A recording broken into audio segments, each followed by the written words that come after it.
नमस्कार दोस्तों, आपका बहुत बहुत स्वागत है आकाश आईएएस रिसर्च सेंटर में। आज के एपिसोड में हम बात करेंगे पुनः विटामिन और पोषण के अगले एपिसोड के बारे में चर्चा करेंगे। जैसा कि मैंने बताया था कि जो कार्बोहाइड्रेट जो बना है वो कार्बन, हाइड्रोजन और ऑक्सीजन के कंपाउंड से मिलकर के बना हुआ है। जो कार्बोहाइड्रेट का जो फार्मूला होता है वो होता है CH2O। मतलब सी के सामने में हम बोल देंगे 1:2:1। इसमें मतलब हाइड्रोजन का 2 अनुपात, ऑक्सीजन का 1 रेशियो और कार्बन का जो है 1 रेशियो से मिलकर के बना हुआ है। कहने का मतलब है कार्बोहाइड्रेट्स जो है कंपाउंड से कौन कौन कंपाउंड से मिलकर के बना हुआ है, तो कार्बन, हाइड्रोजन और ऑक्सीजन कंपाउंड से मिलकर के बना हुआ है, जिसका सूत्र होता है CH2O। ये कार्बोहाइड्रेट का क्या होता है, फार्मूला होता है। अब हम बात करेंगे दोस्तों कि विटामिन शब्द का प्रयोग सबसे पहले किसने किया। तो आपको पता होगा विटामिन शब्द का सबसे पहले प्रयोग जो है फंक साहब ने किया था। फंक साहब ने सबसे पहले विटामिन शब्द का प्रयोग किया था 1912 में। ये 1912 में फंक साहब ने क्या किया था, विटामिन शब्द का प्रयोग किया था। फंक साहब ने सबसे पहले विटामिन शब्द का प्रयोग किया था। फंक का नाम था कैसिमिर फंक ने सबसे पहले जो है पहले बार विटामिन के बारे में जो है कॉन्सेप्ट दिया था। विटामिन का कॉन्सेप्ट का निरूपण जो है मतलब विटामिन शब्द का प्रयोग सबसे पहले विटामिन जो है वर्ड यूज किया गया था फर्स्ट बार, वो था फंक के द्वारा, फंक साहब के द्वारा किया गया था। तो दोस्तों अब हम बात करते हैं कि अब तक कितने विटामिन जो है प्राप्त हो चुके हैं। तो आपको पता होगा कि 20 विटामिन जो है अब तक ज्ञात हो चुके हैं। जानकारी में अब तक कितने विटामिन हैं, 20 हैं। जिसमें से मुख्यतः जिस विटामिन, इसको 2 श्रेणी में बांटा गया। इस विटामिन को 2 श्रेणी में बांटा गया। एक बांटा गया वाटर सोलूबल और एक बांटा गया फैट सोलूबल। मतलब पानी में घुलनशील विटामिन और एक है वसा में घुलनशील विटामिन। तो पानी में घुलनशील विटामिन जो है वो बी और सी है, विटामिन बी और सी है। और बाकी जो है कीड़ा, KEDA, कीड़ा, ADEK, कीड़ा जो है वो फैट सोलूबल विटामिन है। ये फैट में घुलनशील विटामिन है। फैट सोलूबल विटामिन जो है कौन कौन है, तो है कीड़ा, याद रखिए कीड़ा, KEDA, कीड़ा। ये जो KEDA जो है ऐसा विटामिन है, vitamin K, vitamin E, vitamin D, vitamin A जो है वो फैट सॉल्युबल है, फैट सॉल्युबल विटामिन है दोस्तों। तो हमने विटामिन के बारे में चर्चा किया है ना। अब हम बात करते हैं कि सबसे पहले जो इनको सहायक कारक जो कहा था, सहायक आहार जो कहा था विटामिन को जो है सप्लीमेंट्री फूड जो कहा था, या सहायक आहार कारक जो कहा था, सहायक आहार कारक जो कहा था वो कहा था हॉपकिंस ने कहा था। हॉपकिंस ने कहा था, एक साइंटिस्ट थे हॉपकिंस, पहले वैज्ञानिक इसको जो है सहायक आहार कारक जो है इस विटामिन को कहा था। अब हम बात करेंगे कुछ कार्बोहाइड्रेट की जो हमारे लिए बहुत ही महत्वपूर्ण है। जैसे कि कार्बोहाइड्रेट है वो है लैक्टोज। देखिए एक नेचुरल शुगर है, ये नेचुरल शुगर है।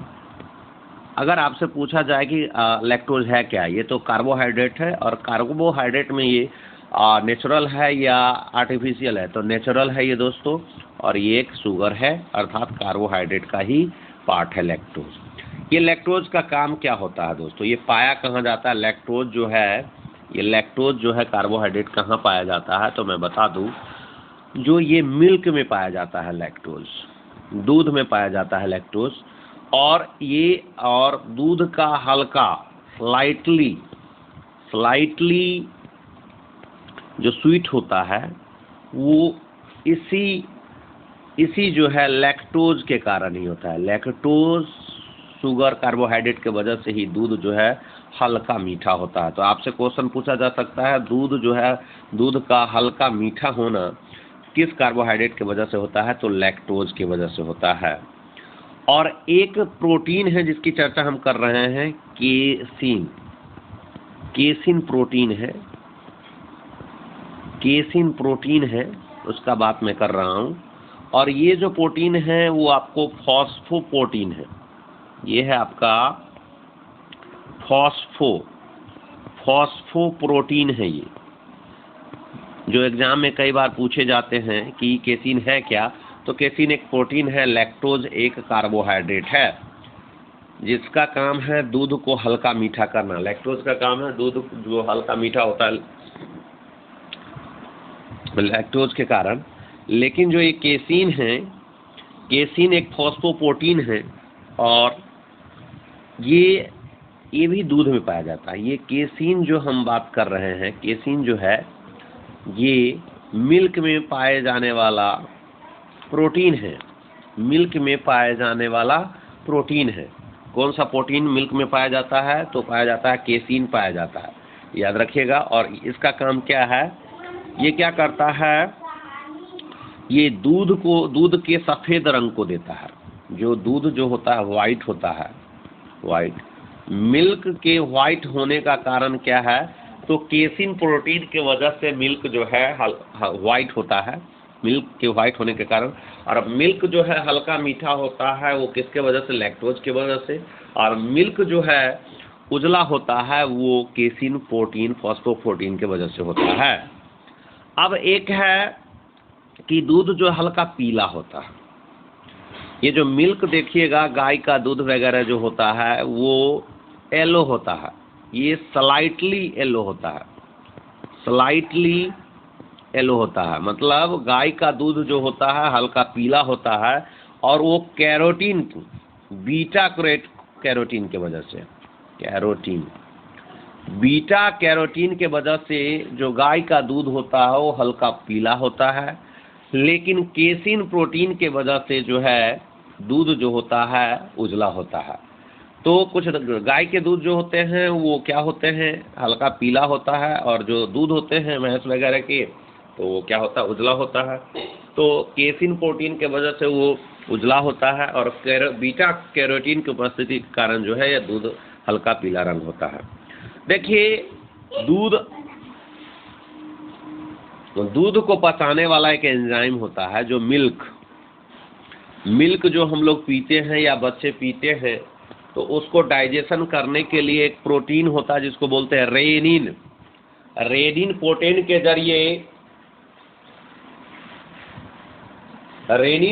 के जरिए दूध जो है को पचाया जाता है। दूध को पचाया जाता है किस प्रोटीन के जरिए? एंजाइम के जरिए। किस एंजाइम के जरिए? तो मैं बता दूं कि एंजाइम का नाम है रेनिन। रेनिन एंजाइम के जरिए दूध को पचाया जाता है। बच्चे जब दूध पीते हैं तो रेनिन एंजाइम के वजह से दूध पीते हैं, रेनिन एंजाइम के जरिए। जो प्रोटीन होता है दूध में, घुलनशील प्रोटीन जो होता है केसिन जो होता है, उसको क्या करते हैं? घुलनशील कैल्शियम पैराकेसिनेट में परिवर्तित कर दूध को दही के रूप में जमा देता है ना। रेनिन जो होता है वो क्या करता है? तो दूध के घुलनशील प्रोटीन केसिन को ठोस एवं घुलनशील कैल्शियम पैराकेसिनेट में परिवर्तित कर दूध को दही के रूप में जमा देता है। शिशुओं में जो जठर रस में यह पाचक एंजाइम होता है, किंतु वयस्कों में इसका अभाव होता है। देखिए, ये जो रेनिन एंजाइम जो पाया जाता है सिर्फ और सिर्फ बच्चों में, चाइल्ड में पाया जाता है जब वो दूध पीता रहता है उस समय। लेकिन वयस्कों में इस एंजाइम की कमी हो जाती है, इस एंजाइम की कमी हो जाती है। रेनिन एंजाइम की कमी जो है एडल्ट्स में जो है कम हो जाता है। अब हम बात करते हैं लैक्टोबैसिलस बैक्टीरिया की। देखिए, अगला है लैक्टोबैसिलस बैक्टीरिया। लैक्टोबैसिलस बैक्टीरिया का कार्य क्या है उसको देखते हैं। दूध जो खराब होता है, दूध के खराब होने का कारण होता है लैक्टोबैसिलस बैक्टीरिया। ये जो लैक्टोबैसिलस बैक्टीरिया है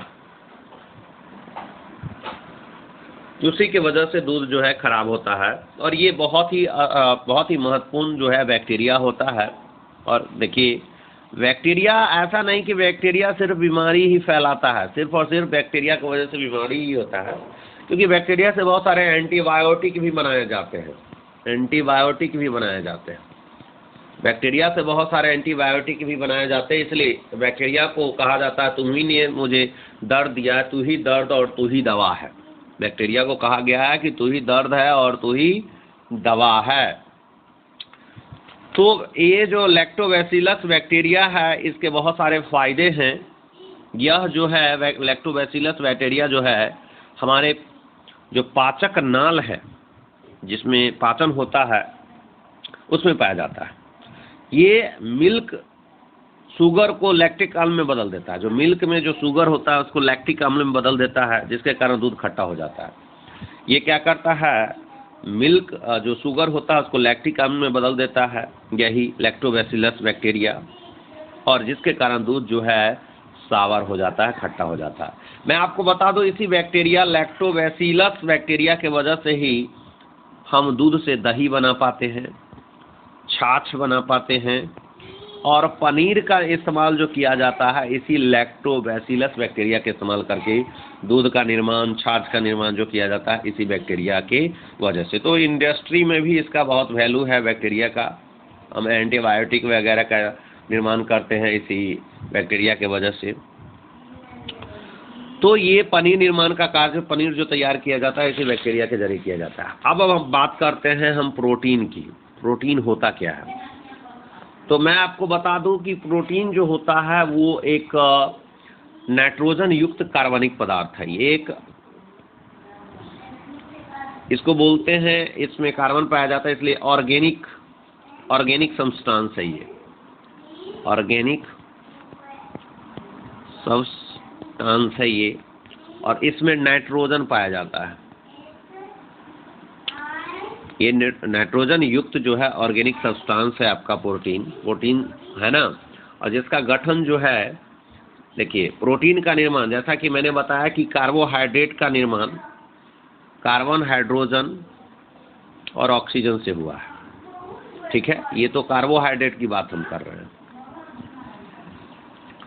लेकिन हम बात कर रहे हैं अभी इस प्रोटीन की। तो प्रोटीन जो बना हुआ है वो कार्बन से मिलकर के बना हुआ है, हाइड्रोजन, ऑक्सीजन, नाइट्रोजन से मिलकर के बना हुआ है, और थोड़े से इसमें सल्फर भी हैं,